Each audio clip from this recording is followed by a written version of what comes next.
welcome back to Movie Review Mom. If you're a subscriber, you might be wondering, wait, is that Trina? I know, I've got darker hair. What do you think? My twin sister talked me into it because she has darker hair. Click down below. I'm dying to find out. I think it's too dark. Makes me look really white and pasty and sickly, although I have been sick. But anyway, enough of that. The movie I'm reviewing today is called Lou. This action drama movie was recently released on Netflix.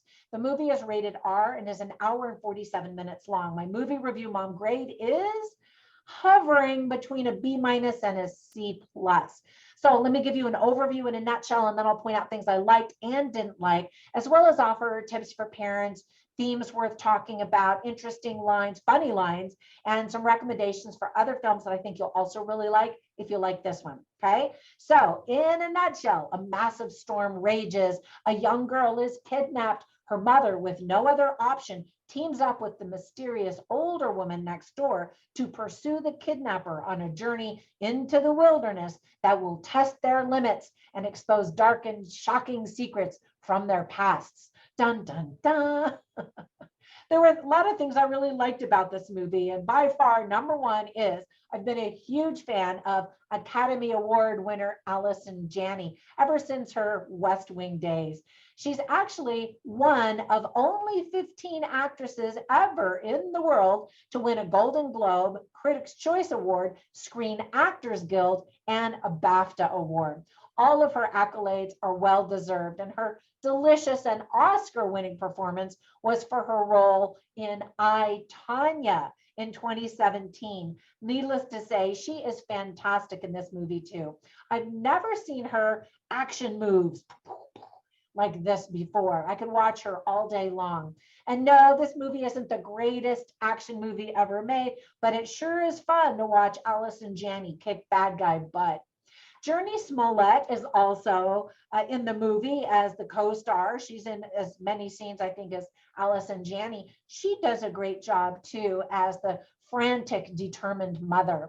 We slowly learn the dark secrets of both of these characters and others to keep us searching for answers. The interesting reveal adds depth to the story, I thought.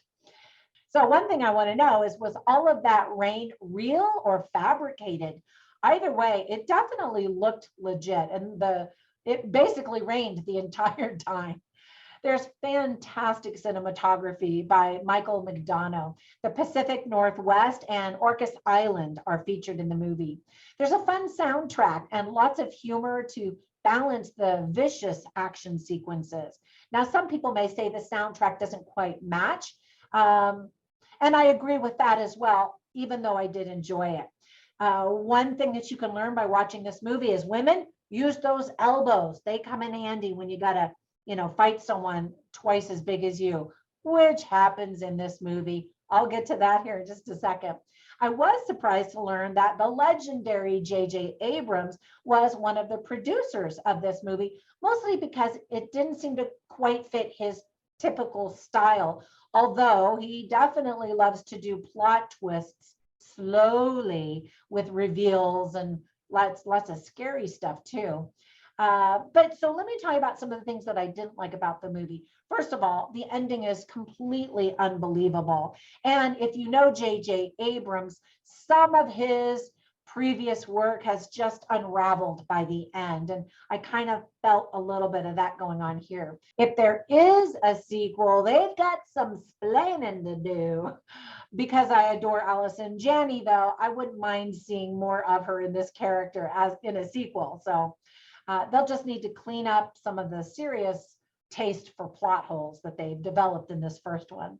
Allison Janney's character is ridiculously hardened, especially after we learn the plot twist.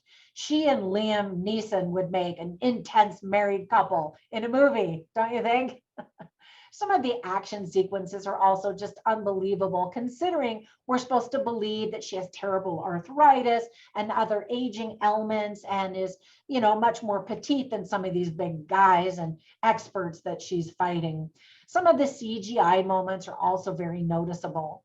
Let me give you some tips for parents. There is profanity, including lots of F-bombs. Even a little girl swears many times. I hate that. There's brutal, bloody, gory violence. So hard R for that.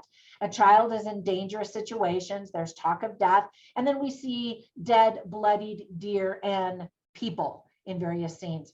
Some of the themes are the Iran hostage crisis of the 80s and the Persian Gulf crisis. They're mentioned, and there's some historical background so you can kind of understand, what happened during those things, war crimes specifically. Also, themes are spouse abuse, dysfunctional families, CIA, second chances, sacrifice, duty, and truth.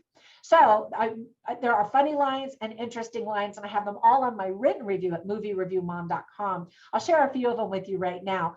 I really did love some of the playful banter between the two leading ladies. So, for example, something blows up and Journey Smollett's character, Hannah, says to Lou, who's played by Allison Janney, "How did you know it was going to blow up?"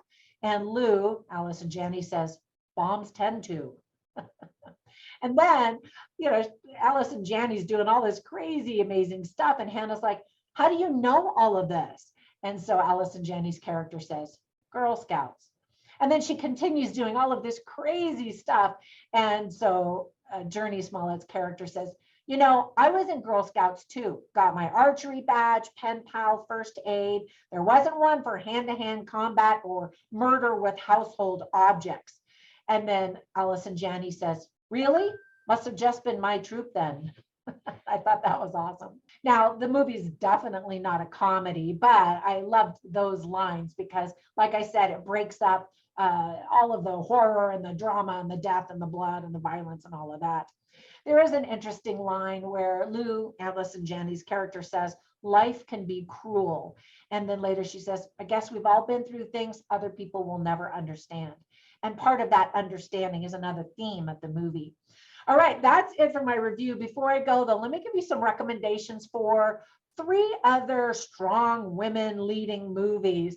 The first one that came to my mind, because it's probably the most recent, is The Old Guard. I was trying to think of movies that were led by strong women who were there with mothering instincts to protect her people, whether they were loved ones or her soldiers or her team or, whatever.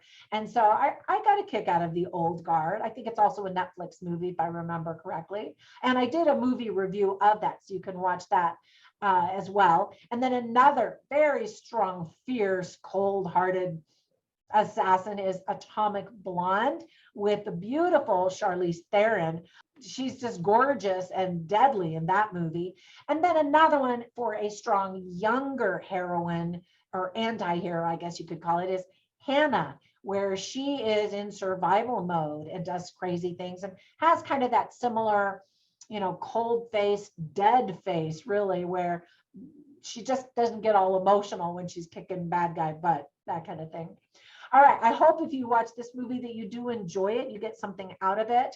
If this doesn't sound like your cup of tea, skip it and check out some of my other reviews on YouTube, on my YouTube channel, to get some recommendations for other movies that I think that you'll like better. Thanks so much for subscribing. I really appreciate that. When you've got a minute, run over to Instagram and subscribe and follow me over there as Movie Review Mom, but also as Trina Boice. Thanks so much. Have a fantastic day. Bye for now.